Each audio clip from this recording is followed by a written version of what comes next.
Recordemos lo que hemos estado revisando en los videos pasados. Como parte de su investigación, el microbiólogo estadounidense Carl Busse propuso la posibilidad de estudiar la filogenia de los microorganismos a partir del estudio del ARN ribosomal, una molécula que es común a todos los seres vivos.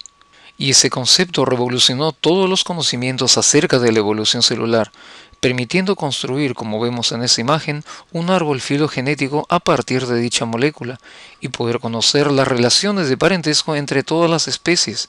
Y de esa forma, todos los seres vivos fueron clasificados en tres dominios: el dominio bacteria, que es el que estamos revisando, el dominio arquea y el dominio eucaria.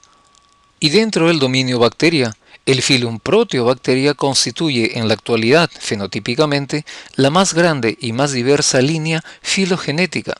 En 1988, el microbiólogo alemán Ergo Steikebrand y sus colaboradores proponen el nombre de Proteobacteria, a raíz del dios griego Proteo o Proteus, quien tenía la capacidad de asumir diversas formas, haciendo referencia de esta manera la enorme diversidad de morfologías y fisiologías observadas en este filum. Las proteobacterias constan en la actualidad de aproximadamente 384 géneros y alrededor de 1300 especies, dispuestas en 6 líneas filogenéticas como hemos revisado en videos anteriores, conocidas como clases: la clase alfa proteobacteria, la clase beta proteobacteria, la clase gamma proteobacteria, la clase delta proteobacteria, la clase epsilon proteobacteria y la clase zeta proteobacteria. En los videos anteriores hemos revisado a la primera de ellas, la clase alfa proteobacteria. Este grupo representa más del 40% de todos los géneros procariotes válidamente publicados y abarca la mayor proporción de las bacterias gram negativas tradicionales. Muestran una extrema diversidad metabólica y son de gran importancia biológica. Ellas incluyen la mayoría de las bacterias gram negativas conocidas de interés médico, veterinario, industrial y agrícola. Inclusive el origen de las mitocondrias ha sido trazado hasta las alfa-proteobacterias. También existen muchos representantes que son ecológicamente importantes porque juegan un rol significativo en los ciclos del carbono, del azufre y del nitrógeno. Y en ese video estudiaremos a otra familia representativa de la clase beta-proteobacteria, la familia Neisseриaceae. Pero antes, recordemos las características de la clase a la que pertenece, la clase beta-proteobacteria. La clase beta-proteobacteria está formada por 12 familias, por al menos 75 géneros y más de 500 especies. Desde el punto de vista metabólico, morfológico y ecológico son muy heterogéneas. Contienen algunas bacterias fototróficas púrpuras no del azufre como Rhodociclus, y recordemos que la mayoría de ellas pertenecen a las alfa-proteobacterias. También existen varios quimiolitotrofos como Hydrogenophilus, algunos metilótrofos como Methylophilus, un gran número de quimioorganótrofos como Neisseria, algunas bacterias fijadoras de nitrógeno y algunas patógenas importantes de plantas, humanos y animales. Existen géneros patógenos como Neisseria, causantes de la gonorrea y la meningitis, o Bordetella, causante de la tosferina. Algunas especies del género Purcolderia pueden ser patógenas para el ser humano, plantas y otros animales. También pertenecen a esta clase algunas especies del género Ralstonia, un patógeno vegetal. Respecto a su morfología, esta puede variar de bacilos o cocos a espirales e inclusive células encapsuladas. Algunos miembros de esa clase tienen un interés biotecnológico debido a sus propiedades de biodegradación. Existen beta-proteobacterias que producen nódulos en las raíces de las leguminosas. Otras especies son importantes oxidantes del azufre, son quimioautotróficas y obtienen su energía por oxidación del azufre a partir de sulfatos. Con respecto a las bacterias fototróficas de esta clase, pueden realizar fotosíntesis anoxigénica con pigmentos fotosintéticos como la bacteria clorofila A y varios tipos de carotenoides. Estos pigmentos fotosintéticos están localizados en la membrana del citoplasma y en el sistema de membrana interna, que son pequeñas invaginaciones tubulares de la membrana citoplasmática. Recordemos la clasificación que abarca el dominio bacteria. El dominio bacteria está dividido en filas y el primero que estamos revisando es el filum Proteobacteria, el cual a su vez está subdividido en clases. En los videos previos revisamos a la clase alfa Proteobacteria y a sus familias más representativas. Hemos iniciado el estudio de la clase Beta Proteobacteria y desarrollado algunos videos donde describimos familias y géneros más importantes.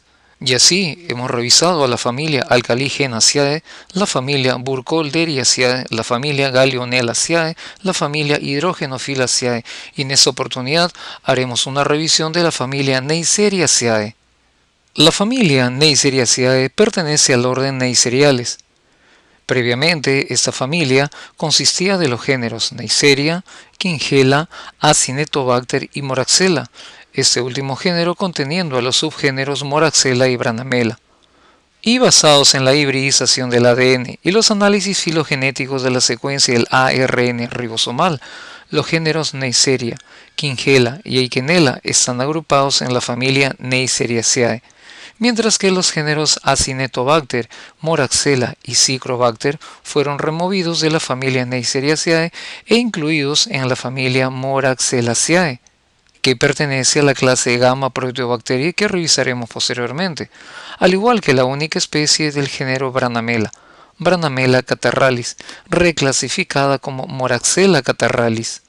Son 3 los géneros entonces que tienen relevancia médica que se hallan en la familia Neisseriaceae, los géneros Neisseria, Quingela y Eikenella. Los restantes géneros incluidos en esta familia rara vez originan enfermedad en el ser humano. Las bacterias pertenecientes a la familia Neisseriaceae son gram negativas, esféricas y sin motilidad. Además son aerobias y o anaerobias facultativas, heterótrofas ya que utilizan carbono orgánico y carbohidratos como requerimientos metabólicos. Además, las células se presentan en pares o formando masas con sus lados adyacentes aplanados y son considerados parásitos obligados de las membranas mucosas en humanos. El género Neisseria incluye a 28 especies, 10 de ellas detectadas en el ser humano, 2 de las cuales, Neisseria gonorrea y Neisseria meningitidis, son patógenas. Las demás especies están presentes de forma frecuente en las superficies mucosas de la orofaringe y la nasofaringe, y en algunos casos colonizan las membranas mucosas anogenitales.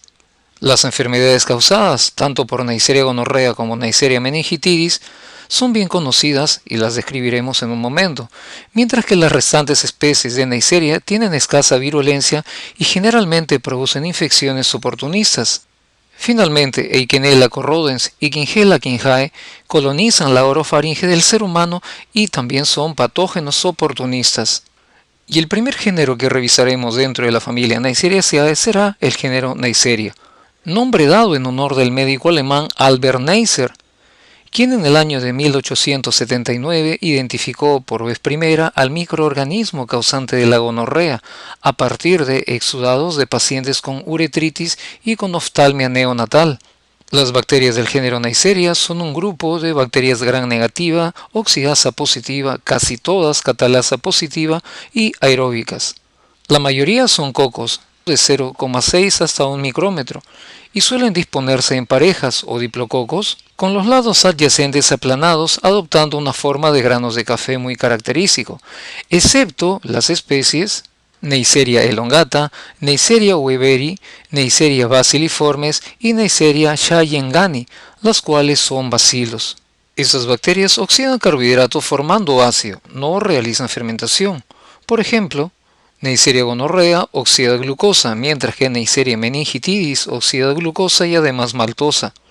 Otros carbohidratos no son oxidados por esas especies y ese patrón de utilización de carbohidratos es útil para diferenciar las cepas patógenas de otras especies de Neisseria. El crecimiento óptimo ocurre entre los 35 y los 37 grados centígrados, mientras que una atmósfera complementada con 5 a 10% de dióxido de carbono favorece el crecimiento de Neisseria gonorrea. El género Neisseria comprende un número de organismos cercanamente relacionados, aislados tanto de humanos como de animales. Sus interrelaciones no han sido totalmente resueltas por los métodos filogenéticos y la clasificación de los grupos de especies por las técnicas moleculares es confusa por sus similitudes y un extenso polimorfismo como consecuencia de un ancestro común. La mayoría de miembros del género Neisseria no son patógenos o lo son rara vez, pero el género contiene patógenos significativos, como la especie Neisseria meningitidis, conocido como meningococo, y la especie Neisseria gonorrea, llamado gonococo. Los meningococos son un patógeno accidental, predominantemente existe como un comensal inocuo con muy pocas infecciones que resultan en patologías. Algunos genotipos son propensos a causar enfermedades más que otros. El gonococo es altamente antigénico, pero genéticamente bastante uniforme.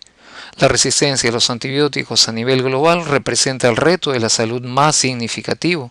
La mayoría de las neiserias han sido aisladas de la mucosa y de superficies dentales de animales.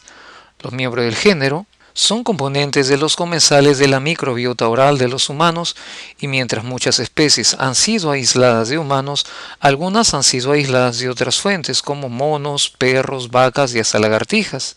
Aunque diferentes especies han sido involucradas en varias patologías, de lejos las enfermedades más importantes son causadas por los meningococos, los cuales pueden causar una meningitis y septicemia fulminante, y los gonococos, los cuales ocasionan una de las más importantes infecciones de transmisión sexual, la gonorrea.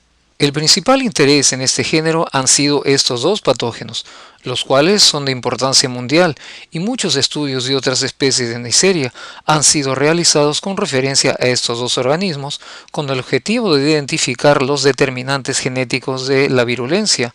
Eso, sin embargo, ha resultado ser complejo, con pocas excepciones, ya que los elementos genéticos que se pensaban incrementaban la virulencia se han encontrado esencialmente en especies no patogénicas. Además, la mayoría de las infecciones meningocócicas no causan patologías evidentes y aún muchas de las infecciones gonocócicas son asintomáticas. Ese género representa un excelente sistema modelo para estudiar los rasgos genéticos de organismos estrechamente relacionados que exhiben muchos fenotipos diferentes. Los miembros del género, especialmente los meningococos y los gonococos, han estado en la delantera de los trabajos sobre biología de poblaciones de bacterias en general y de patógenos en particular. Las especies no patógenas de Neisseria crecen en agar sangre y en agar nutriente, que es un medio general para bacterias sin requerimientos nutricionales exigentes. Por otro lado, Neisseria meningitidis muestra una variable capacidad de desarrollo en este agar y Neisseria gonorrea no crece en este medio porque tiene unos requerimientos nutricionales complejos. Todas las cepas de Neisseria gonorrea requieren cistina y una fuente de energía como por ejemplo glucosa, piruvato, lactato, y muchas cepas han de ser complementadas con medios con aminoácidos o bases nitrogenadas como purinas y pirimidinas y además vitaminas. Ese microorganismo es considerado exigente nutricionalmente y hace difícil su recuperación de las muestras clínicas. Sin embargo, la transmisión por vía sexual de una persona a otra es sencilla. El principal factor de virulencia para Neisseria meningitidis es la cápsula de polisacáridos, mientras que la superficie externa de Neisseria gonorrea no se encuentra recubierta de una verdadera cápsula de carbohidratos. Sin embargo, su superficie celular tiene una carga negativa del tipo capsular. Y las diferencias antigénicas en la cápsula de polisacárido de Neisseria meningitidis son la base para la clasificación de estas bacterias en serogrupos in vitro y desempeñan un papel muy importante si una cepa determinada ocasiona enfermedad. Las cepas patógenas y no patógenas de Neisseria poseen pili, que intervienen en diversas funciones como la unión a las células del hospedador, la transferencia de material genético y la movilidad. Y la presencia de esas estructuras, tanto en Neisseria gonorrea como en Neisseria meningitidis, parece revestir una gran importancia para su capacidad patogénica. La expresión de los pili se asocia a la virulencia, en parte porque estos, los pili, intervienen en la adhesión a las células epiteliales no ciliadas, a la vez que proporcionan un mecanismo de resistencia ante la destrucción mediada por los neutrófilos. En la membrana externa de Neisseria se encuentran las proteínas integrales denominadas porina. En Neisseria meningitidis se expresan dos porinas, por A y por B. Sin embargo, en Neisseria gonorrea solo se expresa por B, que se expresa a su vez en dos clases diferentes de antígenos, por B1A y por B1B, que poseen a su vez variantes serológicas. Esto no favorece el desarrollo de vacunas por el gran número de antígenos y la variación antigénica. Por B es un componente de la capacidad de virulencia de Neisseria gonorrea, y junto a otras adhesinas facilita la invasión de las células epiteliales por las bacterias. Por otro lado, las proteínas de membrana OPA, que son proteínas de opacidad así denominadas, intervienen en la unión con las células epiteliales y las células fagocíticas. Existe otro grupo de proteínas de membrana externa, como las RMP o proteínas de reducción modificable, que simulan los anticuerpos frente a las neiserias patógenas. Un antígeno que también forma parte de la pared celular y que tiene gran actividad de endotoxinas es el lipooligosacario. Y la primera especie que revisamos dentro del género Neisseria es Neisseria meningitidis, cuyo nombre proviene del término meninges, que es la cubierta del cerebro, y de itis, que es el sufijo relacionado a inflamación. Por lo tanto, Neisseria meningitidis ocasiona una inflamación de las meninges. Esta bacteria es un diplococo intracelular gram negativo, de longitud que varía entre 0,6 a 0,8 micrómetros. Y las caras adyacentes de estas bacterias están aplanadas, lo que produce su forma típica de grano de café. Son oxidasa positiva y catalasa positiva. Esta especie produce ácido por la oxidación de la glucosa y de la maltosa. Y las condiciones de crecimiento óptimo se alcanzan en un medio húmedo a 35 hasta 37 grados centígrados, bajo una atmósfera de 5 a 10% de dióxido de carbono. El microorganismo crece en diversos medios de cultivo, como el agar sangre, el agar trípticasa de soya, el agar chocolate suplementado y el agar de Müller-Hinton. Entre los antígenos de superficie de Neisseria meningitidis se encuentran la cápsula de polisacáridos, los pili y los lipooligosaccaridos. El microorganismo produce una cápsula polisacárida que protege a la bacteria de la fagocitosis. Además, esta cápsula es la base del sistema de clasificación o tipificación del serogrupo. Existen 13 serogrupos en Neisseria meningitidis, que han sido clasificados de acuerdo con la estructura capsular de los polisacáridos. Sin embargo, 6 serogrupos A, B, C, W135, X y Y son los que producen la mayoría de casos de enfermedad meningocócica invasora en el mundo. La meningitis y la meningococcemia generalmente se deben a los serogrupos B, C y Y. La neumonía a los serogrupos Y y W135, mientras que los serogrupos A y W135 están asociados con la enfermedad en los países en vías de desarrollo. Estos 13 serogrupos pueden ser subdivididos por serotipo, subserotipo y subtipos inmunológicos según el tipo de proteína de membrana externa o la estructura del lipopolisacario respectivamente. Los primeros informes de la enfermedad transmitida por esta especie Neisseria meningitidis datan de 1805, cuando Vissot describió por primera vez la fiebre cerebroespinal epidémica o meningitis meningocócica durante una epidemia que azotó las afueras de Ginebra en Suiza. Sin embargo, el agente causal de la enfermedad fue identificado en 1887 por el patólogo austríaco Anton Weisselbaum, quien lo aisló del líquido cefalorraquídeo, y de esta manera pudo establecerse la relación etiológica entre este microorganismo y la meningitis epidémica. Posteriormente, en 1896, Kiefer y en 1901, Albrecht y Ghon pusieron de relieve que los individuos sanos podían ser portadores del meningococo. Durante el siglo XX ocurrieron grandes epidemias, tanto durante la Primera como la Segunda Guerra Mundial. Sin embargo, no se han definido claramente las circunstancias que ocasionaron estas epidemias, pero está en relación a varios factores, como el hacinamiento, el desplazamiento de poblaciones, factores climáticos y la virulencia de las cepas circulantes. Y respecto a la epidemiología relacionada a Neisseria meningitidis, los humanos somos los únicos hospederos naturales, donde la transmisión de persona a persona ocurre por la formación de aerosoles de las secreciones del tracto respiratorio.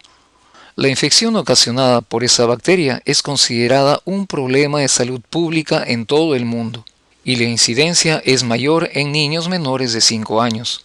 En relación a la enfermedad clínica, puede manifestarse como una meningitis, que es una inflamación purulenta de la meninges asociada a cefalea, signos meningios y fiebre. Una elevada tasa de mortalidad excepto con tratamiento precoz con antibióticos eficaces. Otra manifestación es la meningococcemia, que es una infección diseminada caracterizada por trombosis de pequeños vasos sanguíneos y afectación multiorgánica. Pueden presentarse pequeñas lesiones petequiales que al unirse forman lesiones hemorrágicas de mayor tamaño. También puede manifestarse una neumonía, que es la forma más leve de la enfermedad meningocócica y es caracterizada por bronconeumonía en sujetos con enfermedad pulmonar de base. La enfermedad meningocócica por Neisseria meningitidis es un problema de salud pública por varias razones: por la alta tasa de morbilidad, por la rápida progresión de los síntomas y su alta mortalidad, además del riesgo de contagio hacia contactos cercanos. El grupo más afectado en enfermedad meningocócica invasiva es la población menor de 1 año de edad. Se estima que a nivel mundial por año se presentan entre 500.000 y 614.000 casos, con una mortalidad de aproximadamente 50.000 casos. La prevención mediante la vacunación es la mejor herramienta para disminuir la carga mundial de esta enfermedad. Y la segunda especie que revisamos dentro del género Neisseria es Neisseria gonorrea. Esa bacteria es un coco gram negativo, inmóvil, que no forma esporas y que suele crecer en pares, como diplococos. Posee muchas similitudes con Neisseria meningitidis, así como con otras diversas especies de Neisseria no patogénicas. Todos los microorganismos son oxidasa positivo. Y en general los gonococos se diferencian de otras Neisserias por su capacidad para crecer en medios selectivos. Por ejemplo, usan glucosa pero no maltosa, sucrosa o lactosa y reducen los nitritos. Además son incapaces para crecer apropiadamente a temperaturas reducidas o en un agar de nutrientes simple. Los gonococos no toleran la desecación y las muestras de los pacientes deben de inocularse de inmediato en un medio de crecimiento o para transporte de muestras apropiado. Para la mayoría de las cepas el crecimiento es óptimo a 35 grados hasta 37 grados centígrados. Y muchas cepas recién aisladas se caracterizan por una necesidad relativa o absoluta de una atmósfera de dióxido de carbono, a concentraciones del orden del 5%. Todas las cepas son estrictamente aeróbicas, en las condiciones de crecimiento habituales, aunque el microorganismo crece de forma anaeróbica cuando se suministra nitrito como aceptor de electrones. Todas las cepas tienen necesidades complejas de crecimiento, como requerimientos de varias vitaminas, aminoácidos, hierro y otros factores. Un medio satisfactorio es el agar chocolate, enriquecido con glucosa y otros suplementos definidos. Neisseria gonorrea posee numerosos pili o fimbria, que se extienden desde la superficie de la célula, aunque algunas carecen de esta estructura. Los gonococos con pili se unen con más facilidad que los microorganismos que carecen de ellos, y de esta forma pueden unirse a superficies mucosas del ser humano y ser más virulentos en modelos de cultivo en animales y órganos y en experimentos de inoculación en seres humanos que las variantes que no poseen pili. La expresión del pili depende del complejo génico PIL. Y en relación a la epidemiología de esta especie debemos de indicar que la gonorrea afecta exclusivamente al ser humano. No existe ningún otro reservorio conocido. Neisseria gonorrea se transmite fundamentalmente por contacto sexual. El principal reservorio de gonococos son las personas con una infección asintomática. El estado de portador asintomático es más frecuente en la mujer que en el hombre. Hasta un 50% de las mujeres infectadas tienen infecciones leves o asintomáticas, mientras que la mayoría de los hombres están inicialmente sintomáticos. Los síntomas ceden generalmente en unas semanas en los individuos con enfermedad no tratada, y se establece entonces el estado de portador asintomático. La localización de la infección condiciona igualmente la creación del estado de portador, siendo las infecciones rectales y faringias más frecuentemente asintomáticas que las infecciones genitales. Respecto a la enfermedad clínica ocasionada por esa especie, es decir, la gonorrea, debemos indicar que la uretritis aguda es la manifestación predominante de la gonorrea en varones. En general, el periodo de incubación es de 2 hasta 5 días. El exudado uretral y la disuria, en general sin síntomas de frecuencia o urgencia urinaria, son los principales síntomas, donde al principio el exudado puede ser escaso y mucoide, pero al cabo de 1 o 2 días es francamente purulento. Alrededor del 95% de los hombres infectados tienen síntomas agudos, y aunque las complicaciones son infrecuentes, pueden darse la epididimitis aguda, que es la más habitual de la gonorrea uretral. También pueden darse casos de prostatitis y abscesos periuretrales. El principal sitio de infección en las mujeres es el cuello uterino, debido a que las bacterias infectan las células del epitelio cilíndrico del endocérvix. El microorganismo no puede infectar a las células del epitelio escamoso que recubre la vagina de las mujeres después de la pubertad. Y las pacientes sintomáticas experimentan generalmente flujo vaginal, disuria y dolor abdominal. El curso natural de la gonorrea es menos conocido en mujeres. Es probable que presenten síntomas la mayoría de las infectadas, pero muchas permanecen asintomáticas o solo presentan síntomas menores y no solicitan atención médica. Por lo tanto, en la población se acumulan mujeres con una infección subclínica. En la mayoría de las mujeres infectadas, los síntomas se mantienen unos 10 días y predomina el aumento del exudado vaginal junto con disuria, que en general sin urgencias o frecuencia urinaria, y el sangrado intermenstrual, en ocasiones desencadenado por el coito. Además de las especies patógenas Neisseria meningitidis y Neisseria gonorrea que acabamos de revisar, existen otras especies de Neisseria. Por ejemplo, Neisseria zika y Neisseria mucosa, que desarrollan como microorganismos comensales en la orofaringe. Estos microorganismos se han visto implicados en casos aislados de meningitis, osteomelitis y endocarditis, así como en infecciones broncopulmonares, otitis media aguda o sinusitis agudas. Y dentro de la familia Neisseriaceae existen otros géneros, como es el caso de Eikenella, que recibe su nombre de M. Eikin, quien en el año de 1958 nombró a esa bacteria con el nombre de Bacteroides corrodens. La especie tipo es Eikenella corrodens. Corrodens viene de roer o de comer, debido a que las colonias de ese microorganismo degradan o se comen el agar por su capacidad de degradar el ácido poligalacturónico. Ese microorganismo es un bacilo gram negativo, inmóvil, no esporulado, anaeróbico facultativo de un tamaño que vira entre 0,2 hasta 2 micras. Necesita dióxido de carbono al 5 al 10% para crecer. Es un habitante normal de las vías respiratorias superiores del ser humano, pero resulta difícil de detectar a no ser que se usen medios de cultivo selectivos, debido a sus exigentes requerimientos de crecimiento. Eikenella corrodens es un patógeno oportunista que produce infecciones en pacientes que están inmunodeprimidos o tienen enfermedades o traumatismos de la cavidad oral. Eikenella corrodens se aísla con mayor frecuencia en mordeduras a personas o de lesiones por puñetazos, y otras infecciones que puede ocasionar son la endocarditis, la sinusitis, meningitis, abscesos cerebrales, neumonía y abscesos pulmonares. Y el tercer género a revisar dentro de la familia Neisseriaceae es Kingella, nombrada en honor de la microbióloga norteamericana Elizabeth Osborne King, quien descubrió y describió a esa bacteria. La especie tipo es Kingella kingae. Estos microorganismos son cocobacilos gram negativos. Se parecen morfológicamente a las especies de Neisseria y residen en la orofaringe del ser humano. Este microorganismo es una bacteria anaeróbica facultativa, fermentan los carbohidratos y tienen las necesidades de crecimiento exigentes. Kingella kingae es la especie que se aísla con mayor frecuencia dentro de este género y ha sido fundamentalmente responsable de artritis séptica en niños y de endocarditis en pacientes de todas las edades. Y debido a que este microorganismo crece lentamente, su detección en muestras clínicas puede requerir un periodo de incubación de al menos 3 días. La mayoría de las cepas son sensibles a los antibióticos como la penicilina, tetraciclina, eritromicina, entre otros. Como vemos, la familia Neisseriaceae contiene microorganismos muy importantes desde el punto de vista de la salud humana.